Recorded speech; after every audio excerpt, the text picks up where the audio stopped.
Hello, and welcome to this month's conversation on global education, produced for GETideas.org. This video series is designed to support education system leaders in their quest for new thinking to solve today's challenging issues. This program is an interview with Tony Wagner, co-director of the Change Leadership Group at the Harvard Graduate School of Education. Dr. Wagner has worked in the field of school improvement for over 35 years.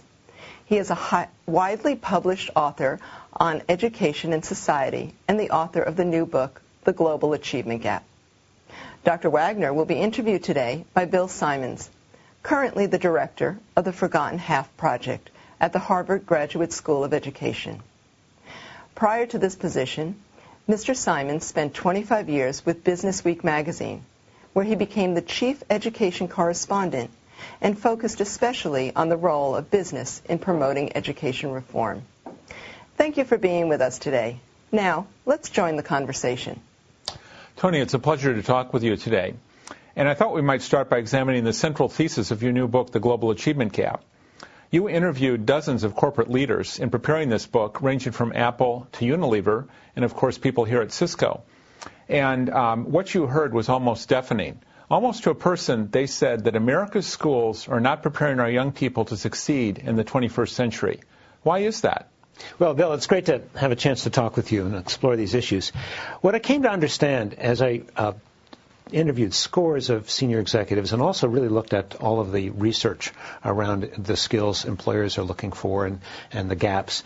There are, in fact, 7 survival skills that all young people are going to need. And it doesn't matter whether it's blue collar, white collar, that if you want to get and keep a good job in the new global knowledge economy, you need to have mastered these skills, and we can talk about them at some point. But the global achievement gap is the gap between the skills that you need for college, careers, and citizenship in the 21st century versus the kinds of things we're teaching and, more importantly, testing even in our best schools. Well, it's interesting that you talk about these skills because I think almost everybody listening today has certainly heard of No Child Left Behind and the tremendous effort we've waged in this country to test students to find out what they know. And most of that is focused on content. What sort of content do you know about math, about reading, about social studies, etc.? Now, in your book, you're arguing actually that's probably the wrong focus. That's and what right. we should be looking at instead of content is competencies. What's the difference, and why do you make that argument? Well, first of all, I want to be really clear. I believe in content. I mean, I want kids to know that the Civil War happened before World War I. I want them to understand that when the Russians invaded Georgia last summer, South Carolina was not likely to be next. So content matters, you know. There's no question about that. Content matters for cultural literacy. Content matters as a means to the end of teaching core competencies. But this is the distinction we have to make very, very clear. I'm a recovering high school English teacher, right? Mm-hmm. I used to have to teach kids the parts of speech. Now, quick, Bill, you're a writer. Tell me, what's a gerund? How are you doing on infinitives, Bill? How about a participle? Well, I got 97 other questions all about content. Now, those are content standards. Now, in the 21st century, whether or not you know the answers to those questions is much less important than a core set of competencies. In this case, it's being able to write well. The lack of communication skills, oral and written communication skills, is the number one criticism of both college teachers and employers. And you don't become a better writer by memorizing the parts of speech. That's the problem. So sure, content is important, but even more important in the 21st century is a core set of competencies where you are able to apply what you know to new questions, new problems, and new issues. You know, since you did the research for this book, the world has really changed dramatically. It's been really turned upside down by the economic crisis. And I think a number of people listening today might be wondering, well, that research dates from the time when we were doing really well. How do you think the future of education and the questions you're examining are affected by the global economic crisis?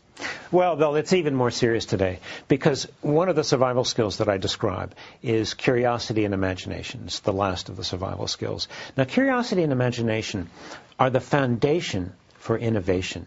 The real question we're asking right now in this global downturn is what's going to be the engine of growth for the U.S. economy in the future? What is going to be our competitive advantage in the future? We're not making things anymore, and we can't just base the society on consuming. What I come to understand is that innovation has to be the real engine of economic growth and our niche in the 21st century. Not just innovation in science, technology, engineering, and math, but innovation in all domains. What we have to produce, in effect, Bill, are more good ideas everywhere in every domain. And the gap here is that we don't have an education system that knows how to do that. You know, Bill Gates and the founder of Facebook, whose name I blanked on at the moment, both attended Harvard and both had to drop out of Harvard to become innovators. We produce innovators often in spite of our education system, not because of it. Meanwhile, China, for example, is very serious about education reform. But are they testing the parts of speech? Perhaps. But what they're saying is their most important reform is how to produce more creative students. So a lot of the focus, as you know and discuss in the book, in recent years has been testing. The way to improve our education system, essentially, they're arguing, is offering more testing students every year to make sure they're making progress and meeting the standards we've set.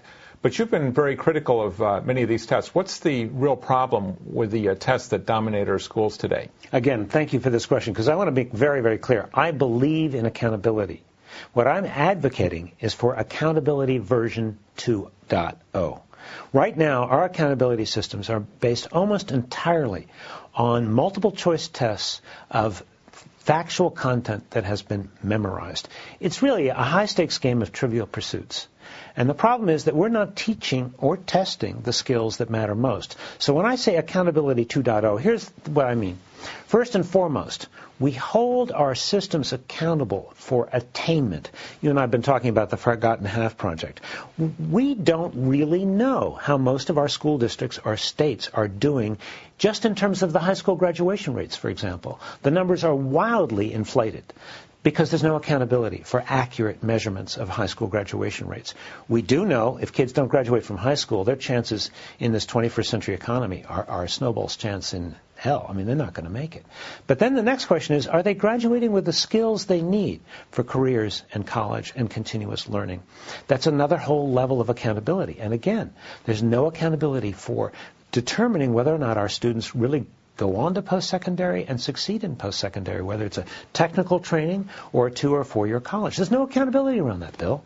So the challenge here is to be clear about the accountability that matters most, and then backwards map from that and say, all right, if we have to graduate every single student career, college, and citizenship ready, what are the core competencies they're going to need to succeed in today's world?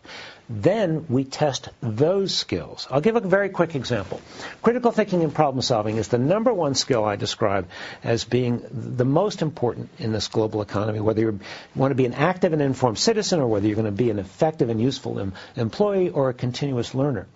Now, when I interviewed in this book, The Global Achievement Gap, employers and asked them to describe what is critical thinking, they were extremely clear. They were very, very articulate about what it is and why it's important.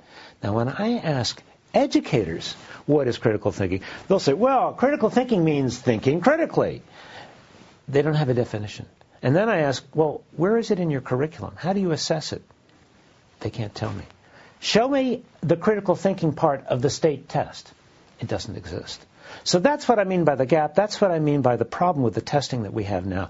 We're not testing the right skills. We're not holding our systems accountable for the right results. I see school after school who might make AYP, meaning adequate yearly progress, but who don't graduate a third of their kids. Or the kids who do graduate don't have the skills they need to succeed in college and beyond. So let's be clear about the accountability that matters most in the 21st century. So let's widen the lens to look at the global picture. And as you know, the enormous rise in the United States, the so-called American century, was really, the foundation for that was our success in achieving high attainment. We had the highest high school graduation rate in the world. We led the world in terms of college graduation. Right. Today, the situation has been turned on its head. We have the highest high school dropout rate among industrialized nations. We also have the highest college dropout rate, and other nations are leapfrogging us in terms of the percentage of their students who go on to get a high school degree and a college degree. Why are we losing so much ground? Well, I think there's two reasons. First of all, again, we're not clear about the skills that you need to succeed in college. As you point out, 1 out of every 2 students today who starts college never finishes any degree whatsoever. Now, there are a lot of reasons for that, but one of the main reasons is they don't know how to write. And when I ask employers what they mean by writing well, they mean being able to reason, to analyze, and also to be persuasive, to write with voice. One of the folks here at Cisco said to me how important it is to be able to be persuasive in your writing. So those are not what we are testing again. So that's not what we are producing. We're producing kids who can turn out 5-paragraph essays because that's what's tested. Now, you know how far a 5-paragraph essay will get you in your first year of college? It won't get you anywhere. You know, the first paper is likely to be a 5 or 8-page paper, not a paragraph paper. So students have no experience with that. They have no experience managing themselves to a deadline over time. You know, for them to have to produce a little paper or a ditto sheet at the end of the week is about as far as they have to stretch themselves, let alone a major project that they'll have to sort of produce at the end of a freshman year of a paper in college. So the expectations are so radically different. And I think we're still operating under the assumption of the old industrial economy, that kids can drop out of high school and still earn a middle-class wage, that the American system of public education, particularly our high schools, are by design sorting machines. So we're still sorting kids. The problem is we're sorting them into a bin now that doesn't exist anymore. There are no jobs for those kids we put in that dropout bin or that high school graduation rate bin. The world has changed too fundamentally. And so it's not about education reform, Bill. It's about reinventing, redesigning, reconceptualizing, particularly American secondary education, in order to produce all students who are career, college, and citizenship ready. So coming back to the issue of assessment and looking at it on a global basis, as you know, if you look at international tests like the PISA test, United States students have fallen way below. They're not even in the middle of the pack anymore in terms of math and science competency. So how would you compare the way students are tested in Europe, in Asia, to the way they're tested here? It's a great question, because I talked to Andreas Schlescher, who's head of the data and analysis for OECD, which is the Organization for Economic and Cooperative Development that developed the international PISA test. And he said, you know, the United States is at one extreme, relying almost entirely on multiple choice tests, whereas in the countries that are the most successful in the PISA test, they're interviewing students, they're doing extended essays, they're asking students to apply what they've learned to new questions and new problems. 75% of the PISA test, Schlescher told me, is about applying what you know, what we call constructed response questions. Now, those questions are disappearing from American tests because they're too expensive to score. So that's a huge gap just in the accountability system. And now the way they afford these is they don't try to test every kid. They do auditing. They test sample populations of kids, and then they devolve the responsibility back down to the individual school to develop formative assessments that are aligned with the national standards and national assessments. So their accountability system is, first of all, it's not punitive, and second of all, it's more of an auditing system than it is an attempt to mass market multiple choice questions to every kid. You know, one of the more encouraging developments we've seen recently is that Cisco has joined with Intel and Microsoft to develop a next-generation assessment system that can be used on an international basis. I'm wondering, given all you know about the American education system, and you've been working in it now for more than 30 years, how easy is it going to be to sell American educators in adopting that new system?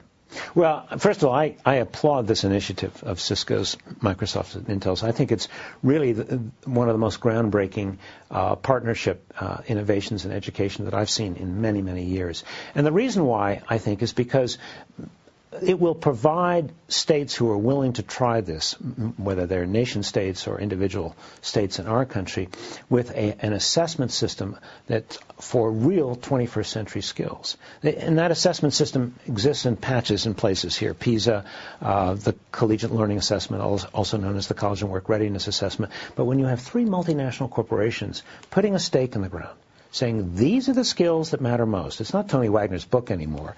It's these multinational corporations. Number two, they're saying we're putting our money where our mouth is. This is not a business model for them. They're doing it as a sense of corporate and social responsibility. They're saying, in effect, we believe this is something educators need. And from my point of view, testing drives teaching, or assessment drives instruction. So if we have dramatically better tests that are being given away or given at cost to states that are willing to innovate, that is going to help to transform teaching in ways that our current assessment system does not. So let's take a deeper look at some of the skills you think are so critical to success in the 21st century. And again, these were not your ideas so much as they were a distillation from what you heard from corporate leaders in terms of what they need in the workforce of the future. What are the key skills that you see that are not being taught, that students are not mastering in schools today? Well, virtually none of the 7 survival skills are being taught or assessed effectively. First of all, critical thinking and problem solving. I've already described how, American teachers, we give lip service to critical thinking, but we can't define it or show it where it is.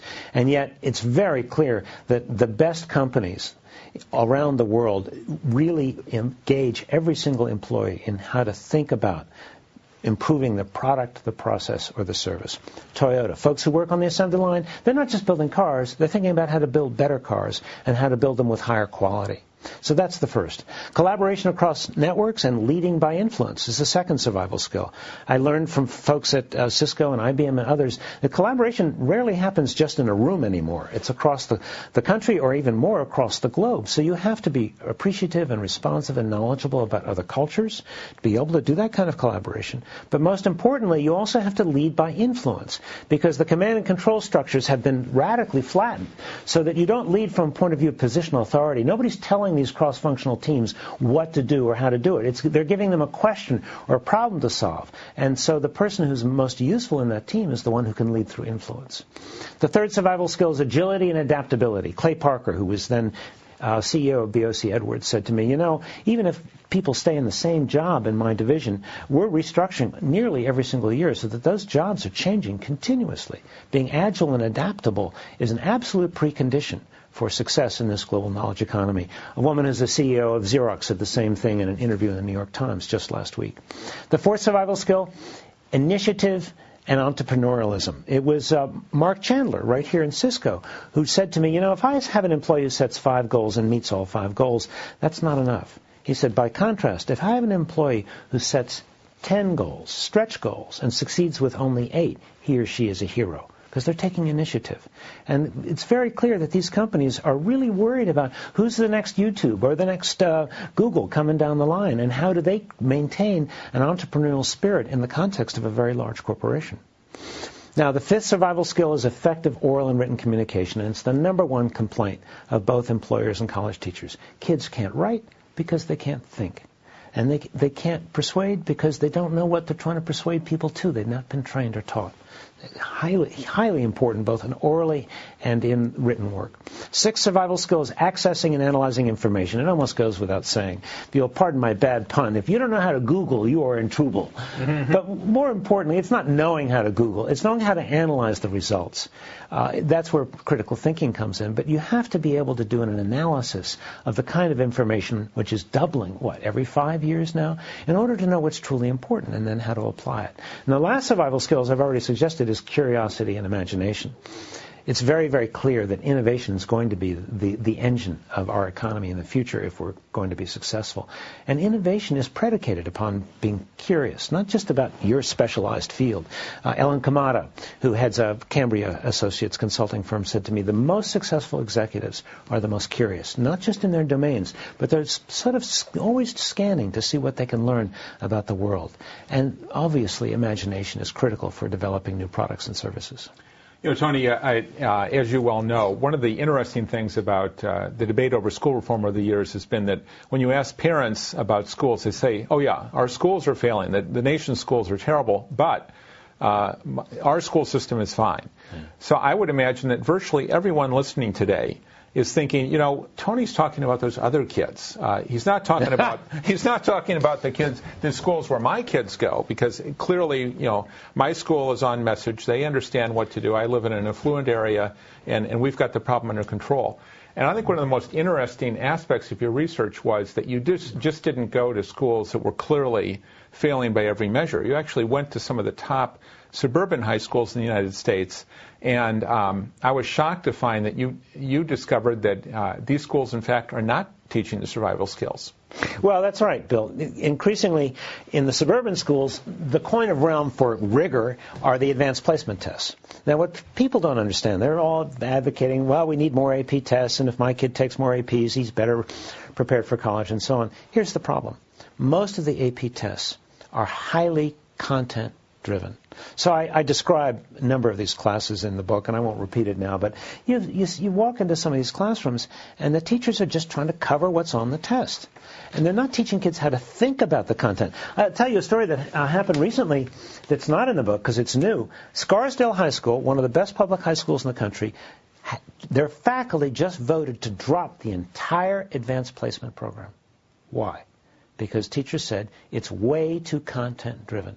They replaced it with something they call the Advanced Topics program, where they can go into real depth and help people understand more conceptually how to think about the kinds of key ideas that are in a discipline.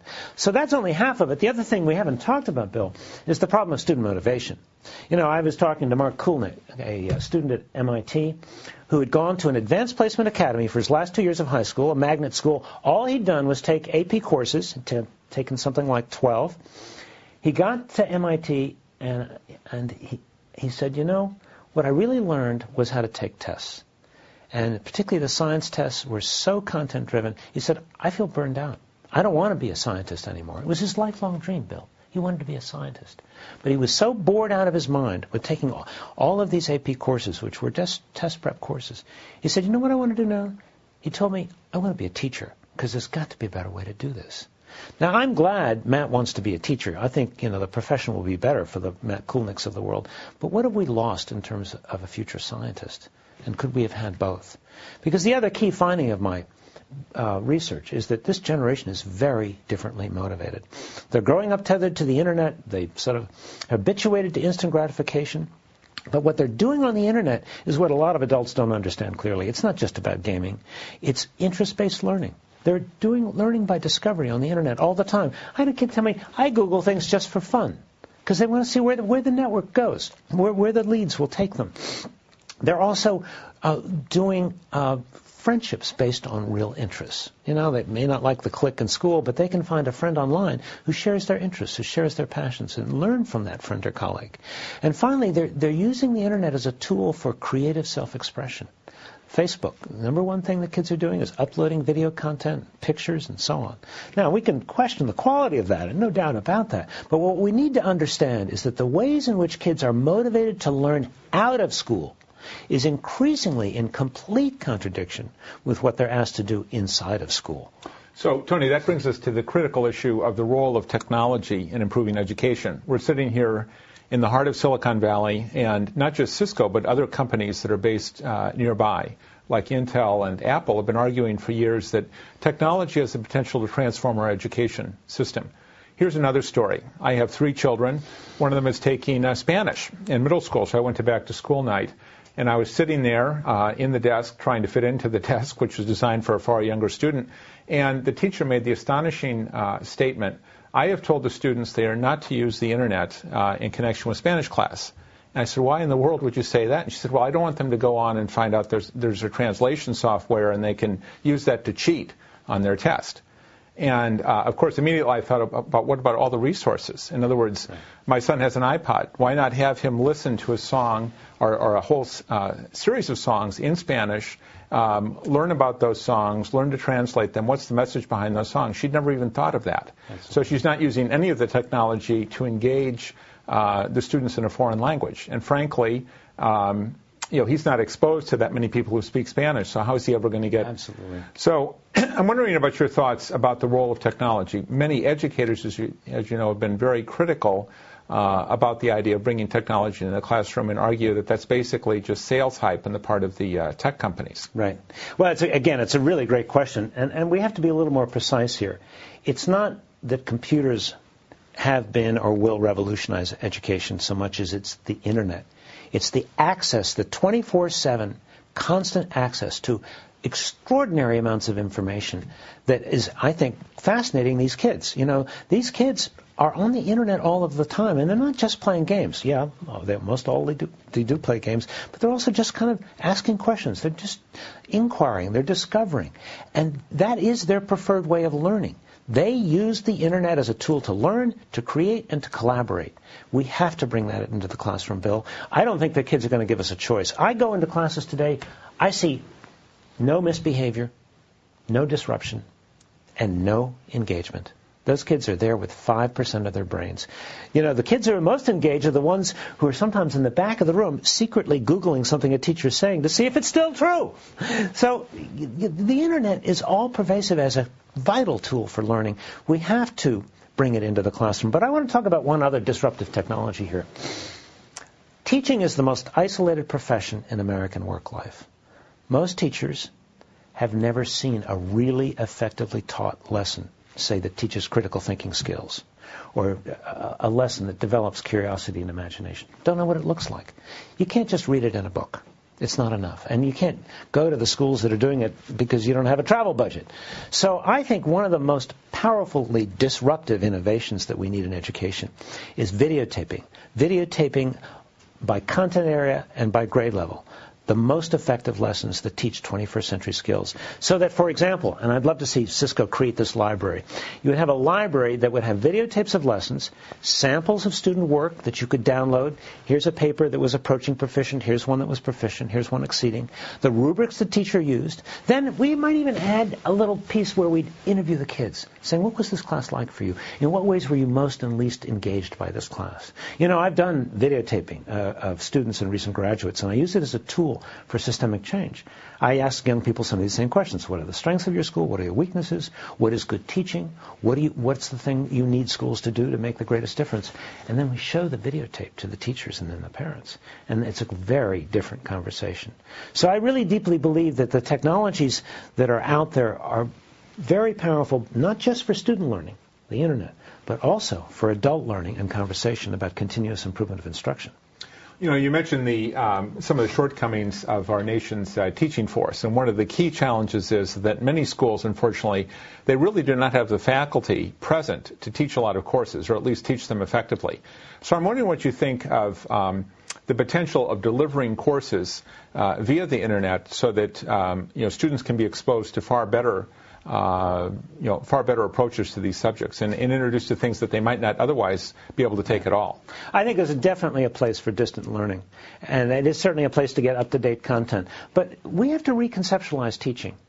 Teaching, at its best, is coaching. And so while there's a real role for distance learning and internet-based learning, you got to have an effective coach there who can help you discern, help you understand or think critically about some content and not just sort of consume it mindlessly. I mean, you know, what's the difference between learning on television versus learning in a seminar? The internet at its worst is just a fancy form of television. It's a one-way communication. It doesn't teach you discernment, doesn't teach you judgment, critical thinking. It doesn't necessarily make you more curious. So I think there's always going to be a role for a teacher, but not a teacher as a delivery of content, as a deliverer of content, but rather a teacher as a coach and as a mentor. It's interesting. Kids today are very skeptical of adult authority, but at the same time, they want and need someone to be a coach and a mentor. And in fact, one of the things that we must do is ensure that all students have a work-based internship, more opportunities for coaching and mentoring.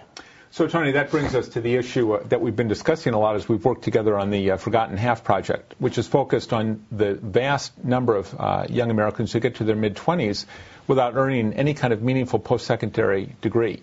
And one of the central premises of our project is that we can't just continue to blame the schools. We really have to widen the lens and get business directly involved in solving this problem. And you just mentioned one way in which business might get involved by offering meaningful work-based internships. So broadly speaking, what do you see as the role of the business community in solving this crisis?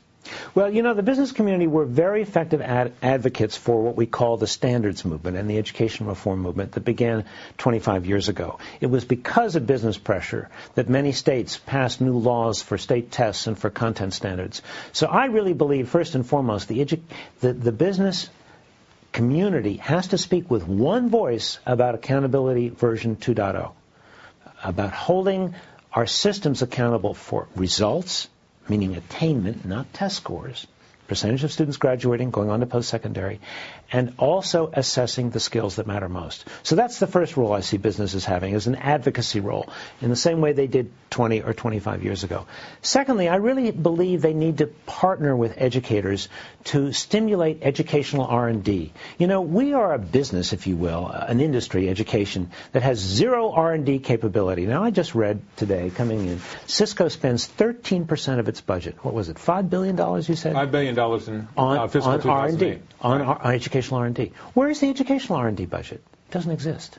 So I think businesses can partner with educators to incent our risk takers in education, to support R&D, to create models of successful schools. Now, I profile 3 in the last chapter of the Global Achievement Gap, as you know.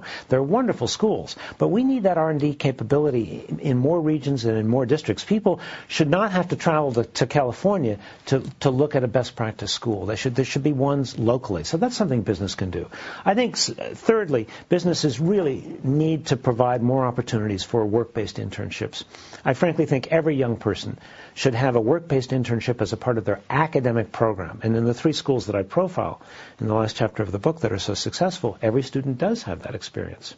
So how can businesses create more of those opportunities so that young people can get an understanding of how the adult world works, what's worth working for, what's worth striving for, and maybe finding a mentor in the process? At the elementary level, I want to see businesses more involved in getting employees in schools during the school day to stimulate literacy. You know, a lot of these kids growing up in impoverished circumstances don't have anyone to read to them, don't have anyone to sort of engage them in conversation, and yet that's what builds literacy skills. We know that. The percentage of, the numbers of words kids in economically disadvantaged families are exposed to by the age of 6 or 7 is 1/10 or less of what kids hear in a middle-class home. So I think there's another role for business, individual business folks, to get involved and go read to kids, be a big brother, big sister to kids, take kids on field trips on the weekends. And these are just to mention a few that are illustrative. There's a lot more here, but the heart of this is that educators cannot solve these 21st century problems by themselves, and business cannot impose solutions onto education. We need this new form of partnership if we're going to solve these problems together. So one of the points you just made is that business really has to be a key part of the solution. And you talked about work-based internships. I think that goes to one of the key findings we've discovered in recent years is the number one cause of students dropping out of high school is they're bored. Yeah. They find the education completely irrelevant. And the promise of a work-based internship is that you get out of the classroom, you're in the real world, and all of a sudden you start to see new possibilities that you never imagined before. I was wondering, were there some examples in your book and your research that you found that illustrate how this can be so effective? Well, as you and I talked, the Met, which is a school based in Providence and has now actually been replicated in 30 or 40 other cities all over the country, including places where education is most challenging, Camden, New Jersey, Detroit. The Met is a school that began in Providence, I guess now about 10 years ago, really designed to work with kids who were at risk or had already dropped out. It's a high school. And the premise of the Met was that most kids have no idea why they're being asked to learn what they learn, and that unless and until there's what they call interest-based learning, where kids have the experience of pursuing and exploring a real interest, they're not going to have the motivation to learn, to stick it through school. These kids are not sit and get kids anymore like earlier generations. The first question they start asking in school is, why? Why do I have to know this? And if the teachers don't have a good answer, they're done. They're finished. And so the Met begins, as you know, with the idea that 60% of a student's time over 4 years is going to be spent in the workplace, in work-based internships. So when the kids come back into school, they're in a homeroom where they're with the same teacher for 4 years who becomes that coach and that mentor, helping students sort of think more deeply about the nature of their interests, take their interests in new directions, as well as developing the skills the young people are going to need to succeed. And of course, the incredible thing is, the Met graduates virtually 100% of the kids. And these are kids who are in surrounding districts graduating 40% or less. And even more significantly, nearly 100% go on to some form of post-secondary learning. So, as you know, I've been to the Met as well, and the founder of the Met is a maverick called Dennis Littke, been involved in school reform his whole life. So when he first came up with the idea that, we've got to get these kids who are at high risk of dropping out into the workplace and actually engage with business, people said, Dennis, that's a great idea, but it's never going to happen. You'll be lucky to get 5 businesses at most in Rhode Island that are willing to do that. I said, okay. Well, let's start where we can. So they found 5 businesses. They said, that's it. You're never going to get any more. Yeah. Then they got 50. And when they got 50, they said, that's the maximum, Dennis. You've topped out. You're never going to go beyond that. Well, today they have about 1,000 businesses and organizations. It's not all for-profit companies. They've got some nonprofits, animal shelters, all kinds of things that are involved with this. So they've really engaged the community in a fundamental way. That's really a revolutionary change. I guess the question I'm asking is, do you think that we could achieve this kind of dramatic cultural change on a nationwide basis where students in every part of the country actually had the opportunity to have not just, spending an afternoon shadowing somebody at their job, but actually getting deeply involved with a company and learning on the job? Yeah. I think not only can we must. But it's not going to be all like the Met. It's not one size fits all. The Met is one model that works for some kids. High Tech High, which I profile in the book, and Francis Parker Charter Essential School, that I also profile, are suburban schools where students have to do a semester-long work-based internship for academic credit.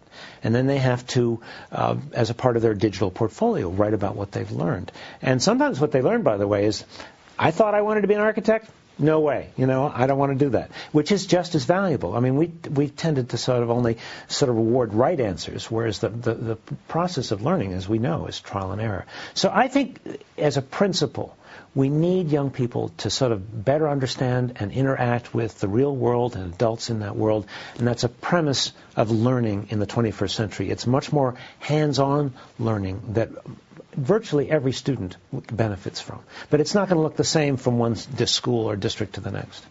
One of the key issues that's been stressed here in Silicon Valley and elsewhere in America is the so-called STEM subjects, science, technology, engineering, and math, which a number of business leaders, particularly in the technology industries, have argued are really central to our nation's future success. But I think your research has questioned to what extent we need all students to get engaged in that. For example, is Algebra 2 really a prerequisite for success in life? Well, this is where I think the conversation has to be foundational. It's not about reform. The reform model is Algebra 2 is a requirement for college, therefore we're going to push every kid through Algebra 2. Nobody's asked the question, why Algebra 2? Well, it's a requirement for college. Research says kids who take Algebra 2 do better in college. No, they show an association. You could require 4 years of Greek, and you might get a better correlation with kids doing well in college. I think we have to rethink this. What does it mean to be an educated adult? What do all high school graduates need to know and be able to do? There's a recent small study of graduates of MIT asking them what kind of math they used in the workplace. Overwhelmingly, statistics, probability, and computation, not advanced math. So why are we requiring advanced math? It becomes a gateway. It becomes a way of screening kids out that serves no useful social purpose. To the larger issue of STEM, I think the challenge is to produce students who leave high school, first of all, literate in foundational principles of science, technology, engineering, and math. I've talked to AP kids who didn't know what a hypothesis was, even though they're taking advanced placement science. So the whole idea of the scientific method is foundational as a core learning all kids have to have. I think all kids should know what statistics and probability are about, because you can't read the paper intelligently. That is, if there are any papers left. You can't read, studies intelligently without knowing statistics. You can't even decide whether to bring the umbrella tomorrow if you don't know what probability is. 40% chance of rain. You bring an umbrella or not? So the first challenge is to graduate kids who are literate and, second of all, excited about these subjects. So many of these kids don't go on to science, technology, kinds of professions because they think it's boring.